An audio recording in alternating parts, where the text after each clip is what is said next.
Hello friends. आज का हमारा टॉपिक है the provisions offender act part 3। इससे पहले हमने डिस्कस किया था पार्ट 1 और पार्ट 2 पर, जिसमें हमने सेक्शन को कवर किया था 1 से लेकर के 10 तक। आज हम कवर करेंगे सेक्शन 11 से इसका सेक्शन 19 तक, जो कि इसकी लास्ट सेक्शन है, सेक्शन 19। फ्रेंड्स, आज की हमारी जो सेक्शन है, section 11, the very most important sections, purpose of exam. Friends, आइए समझते हैं सेक्शन 11 अपील के प्रोविजंस क्या कहते हैं परिवीक्षा अधिनियम के अंतर्गत। सेक्शन 11 में तीन बातों को हमने यहाँ नोट किया है: कॉम्पिटेंसी, अपील और रिवीजन। ये कॉम्पिटेंसी क्या होती है? कॉम्पिटेंसी किसी भी न्यायालय के सक्षमता से तात्पर्य होता है, यानी कि वह कौन सा न्यायालय कौन सा आदेश पारित कर सकता है, उसकी क्या मतलब उसकी क्षमता के बारे में बताया जाता है। फ्रेंड्स, ऑफेंडर एक्ट धारा 3 और धारा 4 का जो आदेश पारित कर सकता है वह न्यायालय कौन हो सकता है, इसके बारे में धारा 11 में बताया गया है। धारा 11 की उपधारा 1 में से बताया गया है। फ्रेंड्स, धारा 1 में वे न्यायालय जो कि धारा 3 और धारा 4 के अंतर्गत आदेश पारित कर सकते हैं, सक्षम माने गए हैं। जैसे कि कोई भी विचारण न्यायालय जो उसका अपराध का विचारण करता है, मतलब ट्रायल कोर्ट। फर्स्ट आएगा ट्रायल कोर्ट। सेकेंडली हम इसे पढ़ेंगे, ट्रायल कोर्ट हो गया। सत्र न्यायालय जिसे हम कोर्ट ऑफ सेशन कहते हैं। फ्रेंड्स, इसमें जो सत्र न्यायालय है वह एक अपीली कोर्ट है। ट्रायल के अंतर्गत ट्रायल जेएमएफसी के यहाँ भी हो सकती है, trial judicial magistrate first class के यहाँ भी हो सकती है, और ट्रायल कोर्ट ऑफ सेशन में भी हो सकती है। आईपीसी में बहुत सी ऐसी धाराएं हैं जिनमें ट्रायल कोर्ट ऑफ सेशन में डायरेक्ट की जाती है, मामला जब कमिट होकर ऊपर पहुंचता है। तो फ्रेंड्स, यहाँ ट्रायल कोर्ट से तात्पर्य है विचारण न्यायालय जो अपराध का विचारण करने के लिए सक्षम है। विचारण न्यायालय जुडिशियल मजिस्ट्रेट फर्स्ट क्लास हो सकता है, जुडिशियल चीफ जुडिशियल मजिस्ट्रेट हो सकता है, और आपका कोर्ट ऑफ सेशन हो सकता है। इसके बाद आते हैं हम अपीलेट कोर्ट।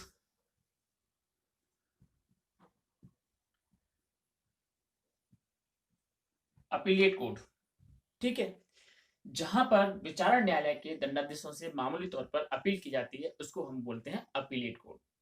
फ्रेंड्स, इसके बाद तीसरा नंबर का जो कोर्ट आता है उसको हम बोलते हैं हाई कोर्ट। हाई कोर्ट भी इसमें ऑर्डर पास करने के लिए सक्षम न्यायालय है। ट्रायल कोर्ट, आपका अपीली कोर्ट और आपका हाई कोर्ट, ये तीनों कोर्ट धारा 3 और धारा 4 के अंतर्गत आदेश पारित कर सकते हैं। इसके बाद आते हैं हम अपील पर। अभी हमने पढ़ा था कि धारा 3 और धारा 4 के अंतर्गत कौन कौन से न्यायालय आदेश पारित कर सकते हैं। तो ट्रायल कोर्ट कर सकता है, विचारण न्यायालय कर सकता है, वह मामला जो अपील जिस कोर्ट में अपील मामला जाता है वह अपीलेट कोर्ट भी धारा 3 और 4 के अंतर्गत आदेश पारित कर सकता है, और हाई कोर्ट भी आदेश पारित कर सकता है।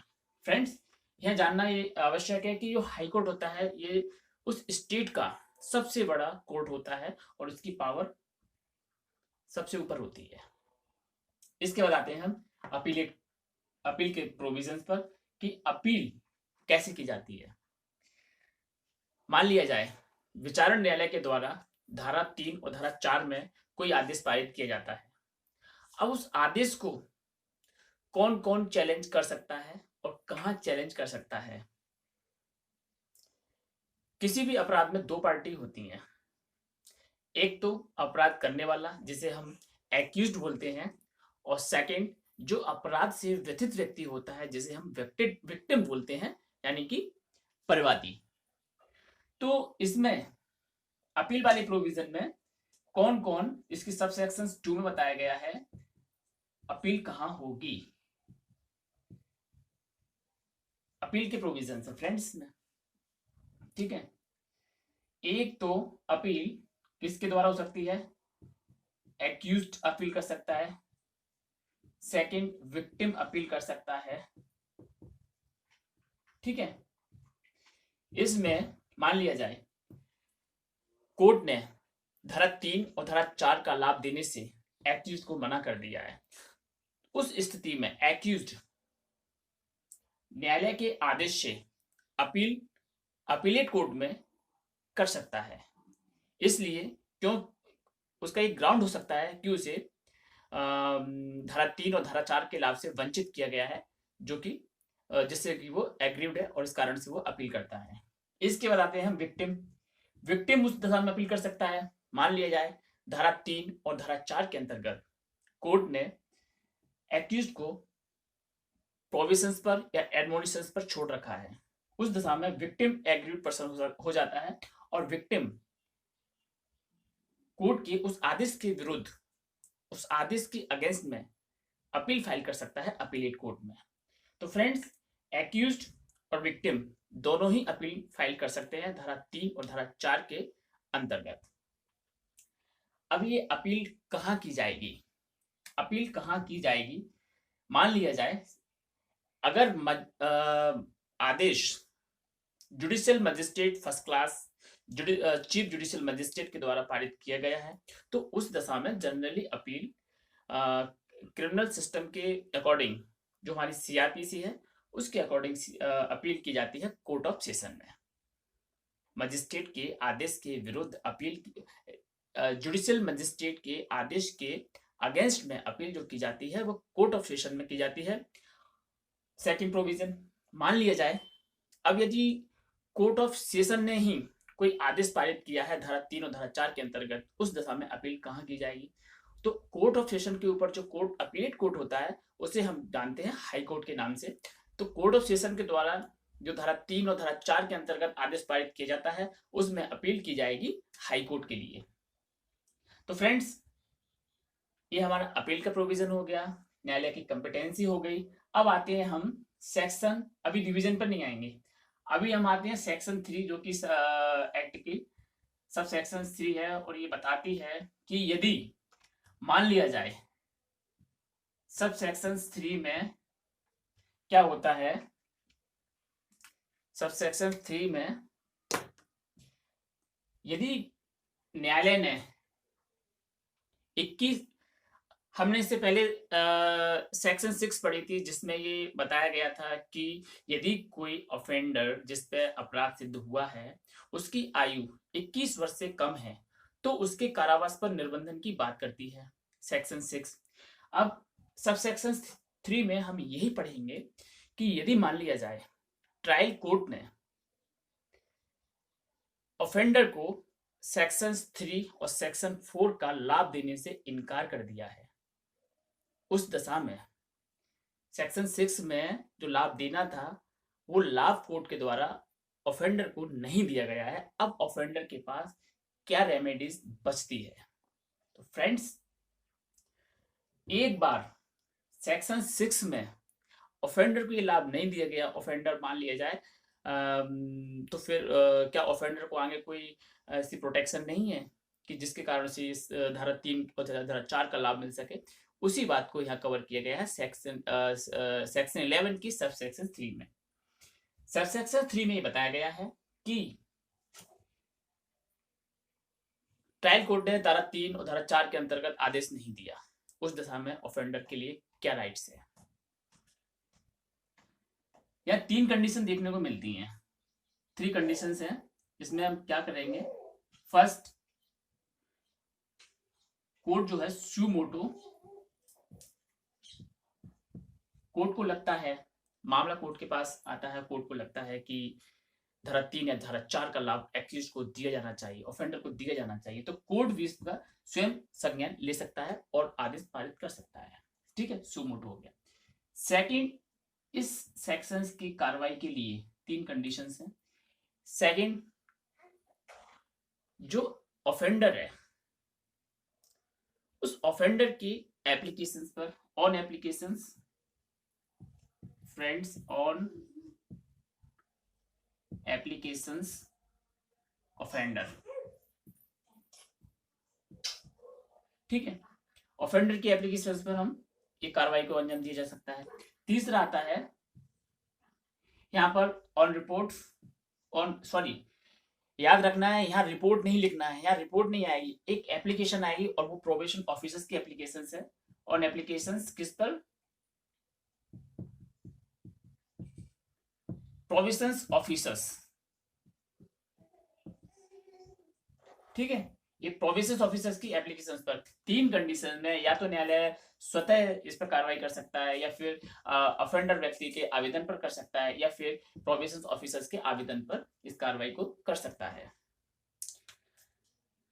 फ्रेंड्स, न्यायालय इन 3 दशाओं में धारा 3 के अंतर्गत ऑफेंडर को वो लाभ दे सकता है जो लाभ धारा 6 में विचारण न्यायालय के द्वारा ऑफेंडर को नहीं दिया गया था।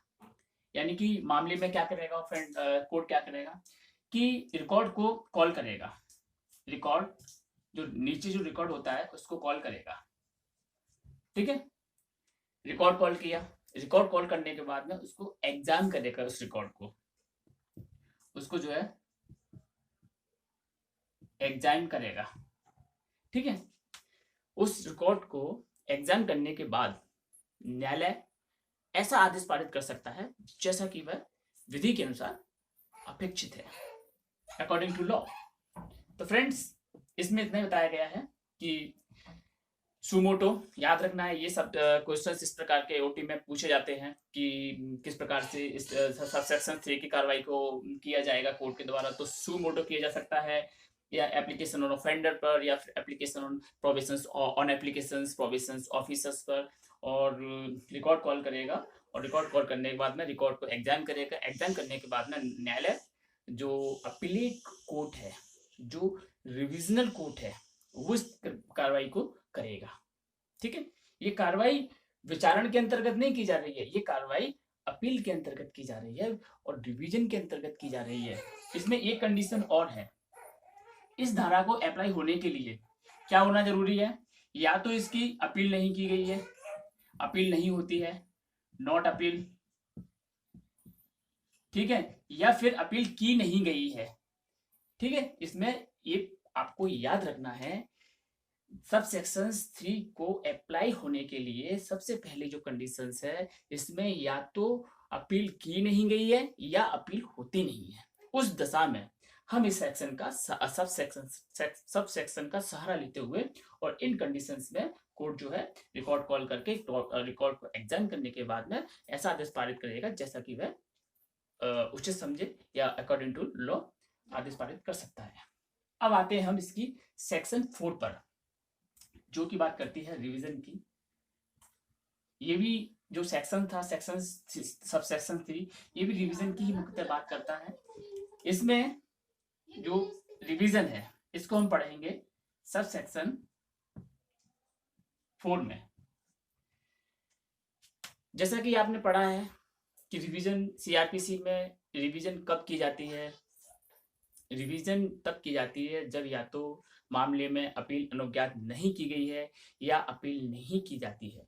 उन 2 कंडीशंस में रिवीजन को अलाउ किया जाता है क्रिमिनल सिस्टम के अंतर्गत। फ्रेंड्स, सब सेक्शन 4 बताती है कि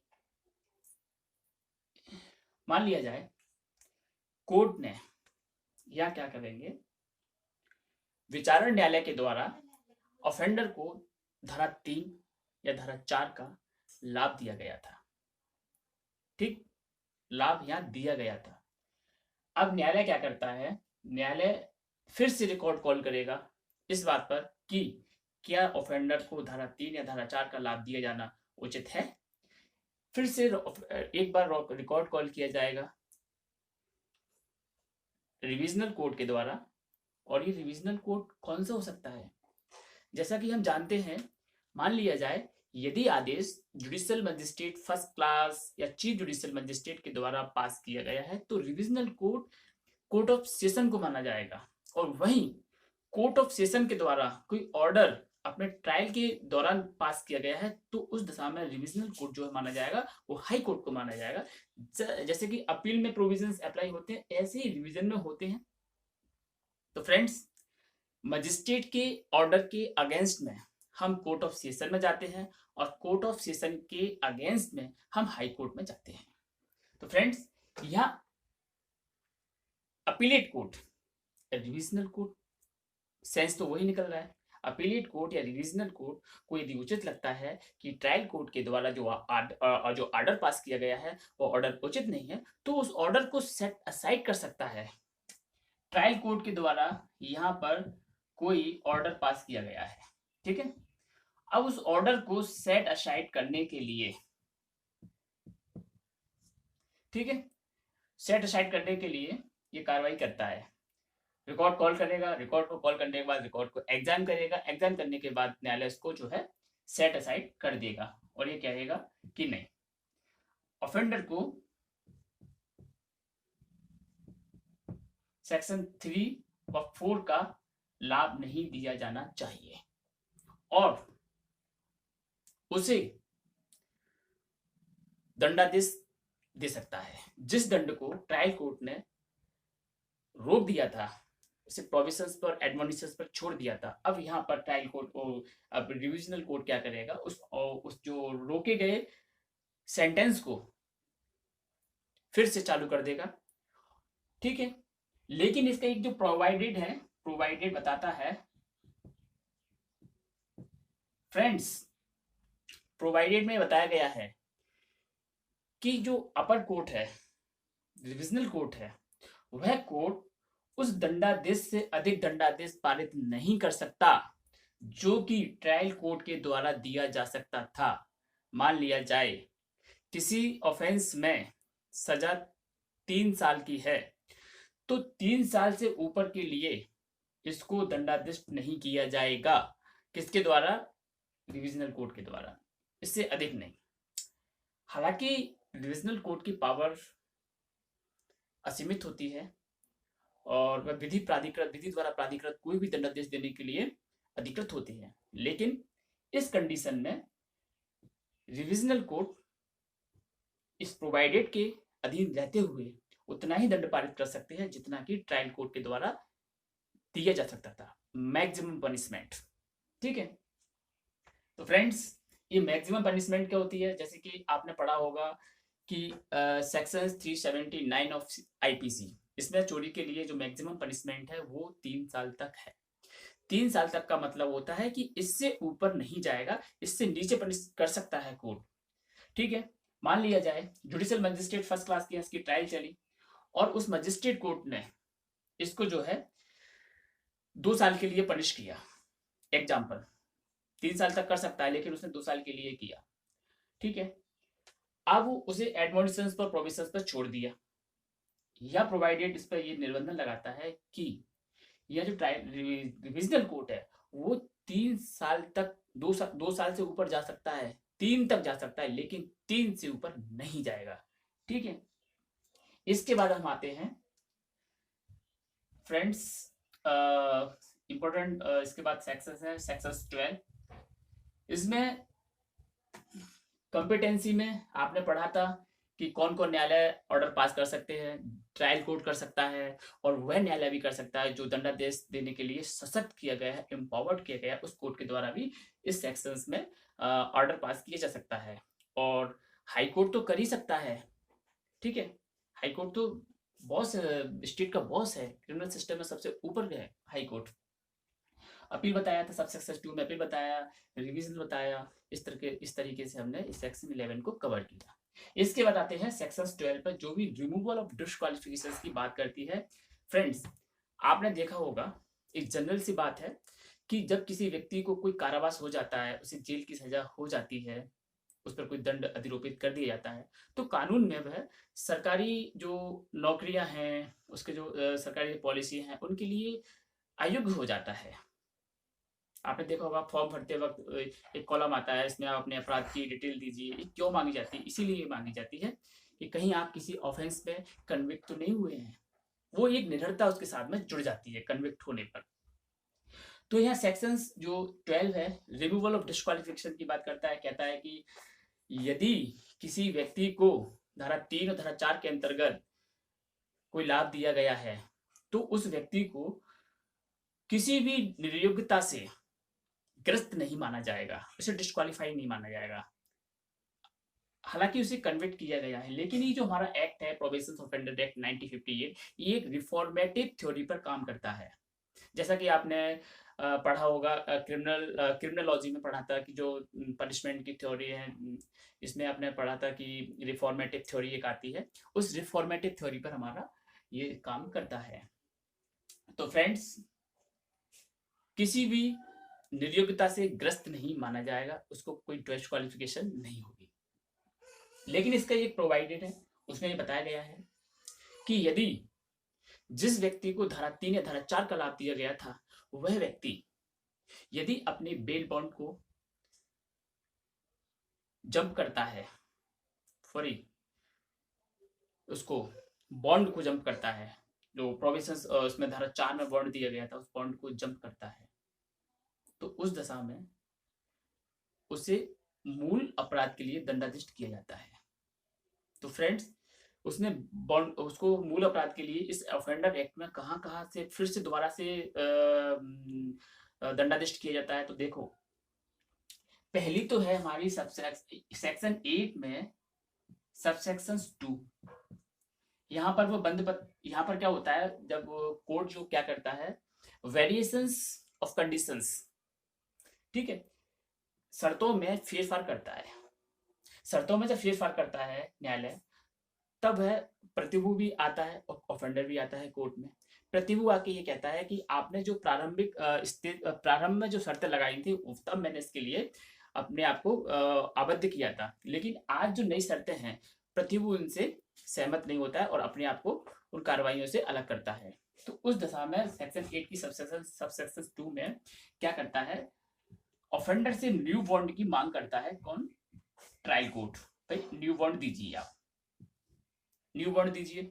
यदि न्यू बॉन्ड दे देता है तो कोई बात नहीं है, आगे सब कुछ वैसे चलेगा जैसे चल रहा था। यदि उसने न्यू बॉन्ड देने से इनकार कर दिया तो उस दशा में उसको जो है उसकी पनिशमेंट के लिए उसको जो पनिशमेंट दी गई थी, उस पनिशमेंट को एग्जीक्यूट कर दिया जाता है और उसको मूल अपराध के लिए दंडाधिष्ट किया जाता है। एक तो यहाँ पर किया जाएगा। सेकंड आपका किया जाएगा सेक्शन 9 में। सेक्शन 9 में जब उसने बंद पत्र की ये तो बंद पत्र की शर्तों का उल्लंघन, इसमें न्यू बॉन्ड आ गया। अब क्या करता है, यहाँ बंद पत्र की शर्तों का उल्लंघन करता है, अपने बंद पत्र को जो शर्तें हैं उसमें उनको नहीं मानता है। तो फिर क्या करेंगे? तो उस कंडीशंस में यहाँ पर कोर्ट क्या करेगा, अभियुक्त को बुलाएगा अपने पास में, और अभियुक्त को बुलाने के पास अभियुक्त को धारा 3 में, या तो वो धारा 3 में क्या करेगा, या तो वो जेल भेजेगा, ठीक है, या फिर जेल भेजेगा, या फिर उसको बेल बॉन्ड पर छोड़ देगा।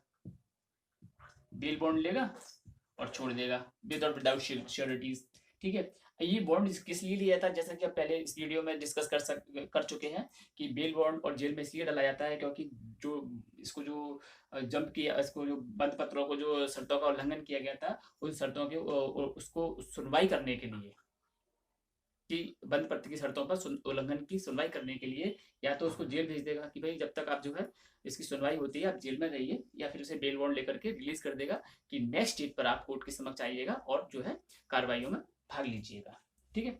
अब यदि मान लिया जाए सेक्शन इसकी सेक्शन 9 की सबसेक्शन 4 है, यहाँ पर व्यक्ति आता है और क्या करता है, कोर्ट क्या करेगा, सुनवाई करेगा, और सुनवाई करने के बाद उसको मूल अपराध के लिए, एक तो यहाँ पर दंड निर्दिष्ट करेगा कोर्ट, किसके लिए, मूल अपराध के लिए उसने दंड निर्दिष्ट कर दिया, ये कर दिया, मूल अपराध के लिए उसने यहाँ इसको दंडाधिष्ट किया, ठीक है, या फिर उस पर 50 रुपीज का फाइन लगा देगा।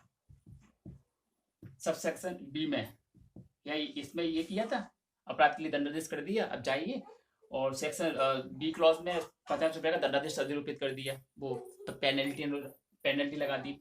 अब यदि उसने पेनल्टी भी नहीं दी ₹50 की पेनल्टी भी नहीं दी, तो उस दशा में जो है कोर्ट क्या करेगा, उसको फिर से मूल अपराध के लिए दंडादेश कर देगा। तो इस प्रकार से सेक्शन 8 की सबसेक्शन 2 में, सेक्शन 9 की सबसेक्शन 3 के अंतर्गत जो इस पर डेट पर सुनवाई होने के बाद में सबसेक्शन 4 में से फिर से दंडादेश करेगा। यदि इन कंडीशंस में उसको पुनः दंडादेश किया जाता है, पुनः दंडादेश यदि उसे किया जाता है, तो फिर ये वाली जो कंडीशन है ना, ये अप्लाई नहीं होगी और फिर उसे डिस्क्वालीफाई माना जाएगा। प्रोवाइडेड में ये बताया गया है, यदि उसको, मैं फिर से बार बार जोर दे करके रिपीट कर करके इसलिए बता रहा हूं क्योंकि आपको अच्छे से ये सब्जेक्ट, ये जो सेक्शन है, क्लियर हो सके। डिस्क्वालिफिकेशन नहीं माना जाएगा सेक्शन 3 सेक्शन 4 का लाभ देने पर, लेकिन यदि उसने बॉन्ड को जो बेल बॉन्ड है उसकी शर्तों का उल्लंघन किया, उसके लिए उसे अपराध बाद में सेकंड स्टेज पर उसे दंडित किया गया, या उसने न्यू बॉन्ड देने से इनकार किया, उस बाद में उसको दंडादेश किया गया, तो उन दशाओं में उसे डिस्क्वालीफाई माना जाएगा। फिर उस दशा में सेक्शन 12 की जो है लागू नहीं होगी।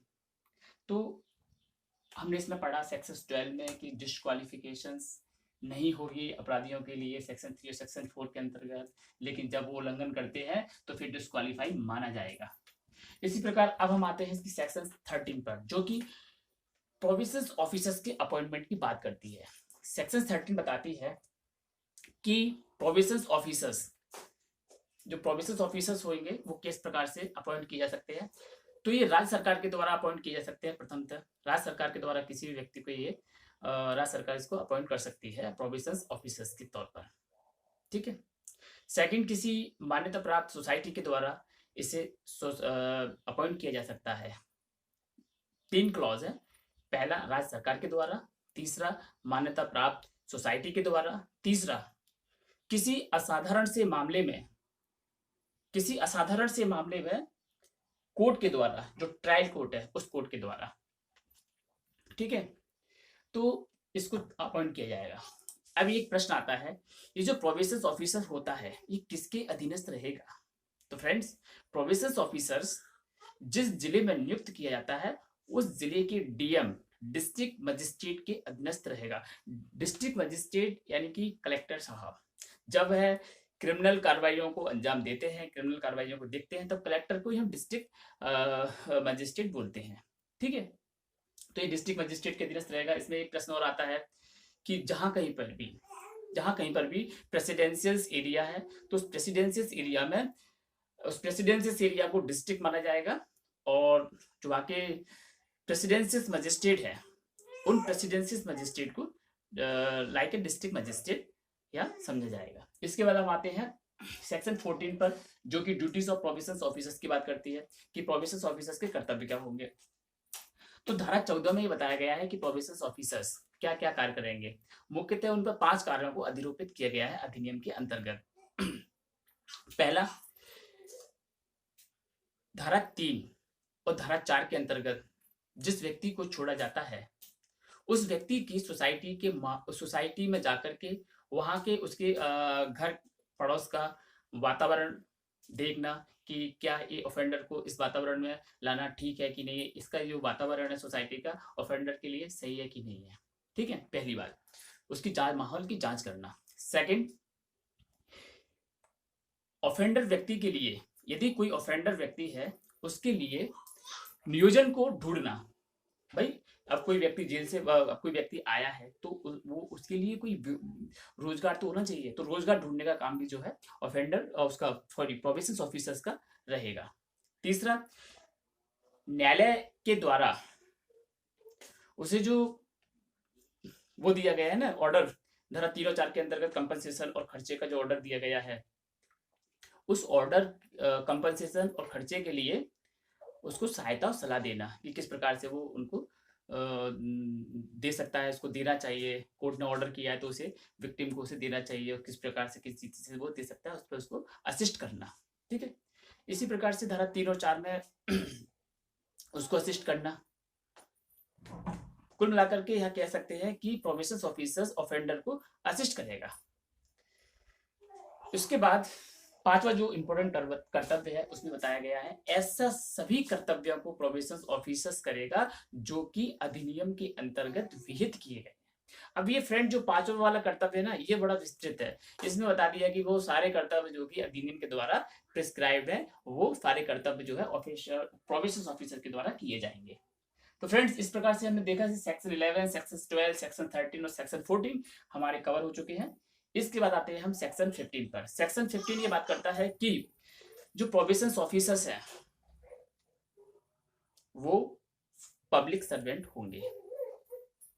सेक्शन 15 हर एक्ट में एक सेक्शन होती है और वो बताती है कि ये जो इसके अंतर्गत जो कार्य करने वाले ऑफिसर्स है, अधिकारी वर्ग है, ये सारे पब्लिक सर्वेंट होंगे और पब्लिक सर्वेंट होने के नाते उन पर जो है वो सारी चीजें लागू होंगी जो एक पब्लिक सर्वेंट पर लागू होती हैं। इसके बाद आते हैं हम सेक्शन 16 पर।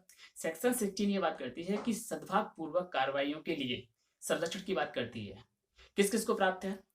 एक तो स्टेट को प्राप्त है। किसको प्राप्त है? स्टेट को प्राप्त है। और इस अधिनियम के अंतर्गत कोई व्यक्ति कार्य करता है जो कि अधिनियम के अंतर्गत उससे अपॉइंट किया गया है, सद्भाव में ये काम करता है, उसको संरक्षण प्राप्त हुआ है कानूनी कार्रवाइयों से। तो फ्रेंड्स, इसमें एक वर्ड आता है गुड फेथ में। सारा का सारा काम क्या किया जाता है? गुड फेथ में किया जाता है। ये गुड फेथ बड़ा ही विस्तृत वर्ड है। इस गुड फेथ में काम करना है। यदि गुड फेथ नहीं है और आपने गुड फेथ के अदरवाइज कोई एक्ट किया है इस अधिनियम में, तो फिर आपको जो है सेक्शन 16 का लाभ नहीं दिया जाएगा। बहरहाल पेपर में इस प्रकार के क्वेश्चन पूछे जाते हैं कि बताइएगा कि किस सेक्शन में गुड विधिक कार्रवाइयों के लिए संरक्षण है। तो सेक्शन 16, 17, 4, 3 कुछ भी डाल देंगे, आपको वहां देखना है कि सेक्शन कौन सी है। एडीव्यू में मुख्यतः इस प्रकार के क्वेश्चन इससे पूछे जाते हैं। ठीक है, हमारा गुड फेथ भी हो गया सेक्शन 16। अब हम आते हैं नियम बनाने की शक्ति। सेक्शन 17 जो कि नियम बनाने की बात करती है। यहाँ पर आपको दो चीज याद रखनी है। यहाँ पर जो नियम बनाए जाएंगे वो राज्य सरकार के द्वारा बनाए जाएंगे। राज्य सरकार नियम बनाएगी और कब, कैसे? राज्य सरकार केंद्रीय सरकार के अनुमोदन से नियम बना सकती है। ठीक है, यहाँ पर आपको एक ऑप्शन दिया जाएगा, क्या राज्य सरकार क्या केंद्र सरकार नियम बना सकती है? नहीं, यहाँ पर राज्य सरकार को नियम बनाने के लिए ऑथराइज किया गया है और राज्य सरकार नियम बना सकती है, लेकिन इसके लिए केंद्र सरकार के अनुमोदन की आवश्यकता होगी। सेक्शन 17। ठीक है, सेक्शन 17 के बाद में हम आते हैं सेक्शन 18 पर। सेक्शन 18 बात करती है, सेक्शन 18 में हम पढ़ेंगे कि सेविंग क्लॉज, सेविंग पढ़ते हैं हम, सेविंग। ठीक है, इस सेविंग्स में हम क्या पढ़ेंगे कि कुछ अधिनियम है, जैसे कि भ्रष्टाचार अधिनियम 1947, सुधार विद्यालय अधिनियम, juvenile justice act, postal school वगैरह, ये सारी चीजें जो हम इसमें पढ़ेंगे, इन अधिनियमों पर इस विधि का प्रोविजंस ऑफेंडर एक्ट का कोई प्रभाव नहीं पड़ेगा। उसमें जो प्रावधान है उसमें वो ही लागू होंगे। जैसे कि the prevention corruption act 1947, the reformative school act है ना, और आपका जुवेनाइल जस्टिस एक्ट, इस सारे जो है इसमें बताए गए हैं। 4 एक्टों को बताया गया है, आप याद कर लेना। जुवेनाइल जस्टिस एक्ट है, रिफॉर्मेटिव आपका स्कूल है, और इसके जुवेनाइल जस्टिस है, और आपका लास्ट में पोस्टल सुधार अधिनियम। तो इनके अंतर्गत जो कार्रवाई होगी इन अधिनियमों के अंतर्गत, वो सारी कार्रवाई उन्हीं एक्ट के अंतर्गत होगी। उस पर जो है प्रोविजन ऑफेंडर एक्ट लागू नहीं होगा 1958। इसके बाद हम आते हैं सेक्शन 19 पर, जो कि इस अधिनियम की लास्ट सेक्शन है। सेक्शन 19 बात करती है क्या, इंपॉर्टेंट है। सेक्शन 19 में बताया गया है कि इसमें एक सेक्शंस है, इसी अधिनियम में सेक्शन है 562, जो कि कोड, जिसको हम सीआरपीसी के नाम से जानते हैं, जिसमें पता है ना कि कोड का मतलब क्या होगा? कोड का मतलब होगा सीआरपीसी। तो 562 जो धारा है वो 1898 की जो सीआरपीसी थी उसकी धारा है। 1898 की सीआरपीसी में 562 धारा प्रोविजंस को डील करती है, जो कि वर्तमान जो सीआरपीसी है उसमें धारा 360 है। ठीक है, 1973 का जो कोर्ट है क्रिमिनल कोर्ट, उसमें 360 इस मैटर को डील करती है। ठीक है, तो फ्रेंड्स इसमें बताया गया है जहां कहीं पर भी आप इसको माइंड में सेट कर लीजिए कि जहां कहीं पर भी the provisions of under act 1958 लागू है, जिस राज्य में लागू है उस राज्य में धारा 360 के प्रोविजंस लागू नहीं होंगे। 562 की जगह 360 पढ़ना है आपको। एक्ट में 562 लिखा हुआ है, लेकिन फिर से मैं आपको दोहरा रहा हूं कि आपको 360 कोड सीआरपीसी 1973 को ही पढ़ना है। तो जहां कहीं पर भी ये लागू है, ये लागू नहीं होगी। ऑफेंडर एक्ट यदि लागू है जिस राज्य में, तो उस राज्य में ये लागू नहीं होगी। और यदि जहां पर ये लागू नहीं है वहां पर ये लागू होगा। बस इतनी सी बात है। लेकिन इसमें एक बात और कही गई है सेक्शन 19 में। सेक्शन 19 में बताया गया है कि इसको लागू करते वक्त, सेक्शन 19 के प्रावधानों को लागू करते वक्त आपको सेक्शन 18 के प्रावधानों को भी ध्यान में रखना होगा, उनकी उपेक्षा नहीं करनी होगी। ठीक है। सेक्शन 18 में हमने पढ़ा था कि ये सेविंग क्लॉज पढ़ा था, और इसमें पढ़ा था कि सेक्शन 8 से इस अधिनियम के प्रावधान जो है कुछ अधिनियम हैं, जो अधिनियम है उन पर लागू नहीं होंगे, जो कि 4 अधिनियम है गिनती से। Reformative school act, the prevention corruption act, और आपका ये जुवेनाइल जस्टिस एक्ट, और पोस्टल स्कूल एक्ट। तो फ्रेंड्स उन पर ये लागू नहीं होता है, और इसको लागू करते वक्त हमें उनका भी ध्यान रखना है। तो फ्रेंड्स ये तो रहा हमारा आज का लेक्चर, और इसमें हमने कवर किया सेक्शन 11 से लेकर के सेक्शन 19 तक, जो कि इस एक्ट को जो है पूरा आज हमने कवर कर लिया है। और पार्ट 1 में हमने सेक्शन 4 तक कवर किया था, पार्ट 2 में हमने सेक्शन 5 से सेक्शन 10 तक कवर किया था, और आज हमने जो है सेक्शन 11 से सेक्शन 19 तक पार्ट 3 में पूरे अधिनियम को कवर कर लिया है। उम्मीद करता हूं कि आपको ये प्रोविजंस ऑफ अंडर एक्ट 1958 समझने में मदद मिली होगी हमारी इस वीडियो के माध्यम से। तो फ्रेंड्स इसी प्रकार से अपना प्यार बनाए रखिएगा और हमें उत्साहित करते रहिएगा, जिससे कि हम आगे और भी अपना जो है कार्य पूरी ईमानदारी और लगन से कर सकें। मैं फिर से कहता हूँ, यदि आपके कोई कमेंट्स है, आपकी कोई क्वारीज है ना, तो आप उन्हें हमें कमेंट्स बॉक्स में बता सकते हैं, और हम उनका आंसर देने का पूरा प्रयास करेंगे। Thank you very much.